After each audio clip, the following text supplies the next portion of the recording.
Keonjhar Maa Tarini super speciality hospital पक्षरु enteral nutrition in freedom infant विषय वस्तु को नहीं एक पेडियाट्रिक सीएमई बा निरंतर चिकित्सा शिक्षा कार्यक्रम आयोजित होईछि।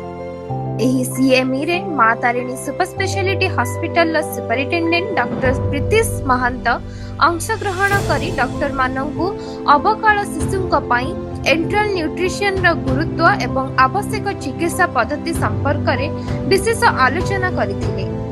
कार्यक्रम रे Maa Tarini super speciality hospital रो managing director rotarian doctor Ganeshwar महंत उपस्थित रही केन्दुझर भली अंचल रे एही भली चिकित्सा भित्तिक शिक्षा और आलोचनार कार्यक्रम आयोजन गुरुत्व उपरे आलोकपात करथिले। एही भली ज्ञानवर्धिक कार्यक्रम शिशु स्वास्थ्य सेवा को आहुरी सुदृढ़ करिबारे सहायता हेबो बोली से कहिथिले। एही सीएमई रे एचडीएस चंपुआ, पीएचसी कालिका प्रसाद, सीएससी सुक्रली एवं माँ Tarini super speciality hospital doctor माने जग देइथिले। कार्यक्रम शेष रे समस्त अंशग्रहणकारी डॉक्टर माननकु Maa Tarini super speciality hospital managing director rotarian doctor Ganeswar महंतଙ୍କ पक्षरु अंशग्रहण प्रमाण पत्र प्रदान करा जायतिला।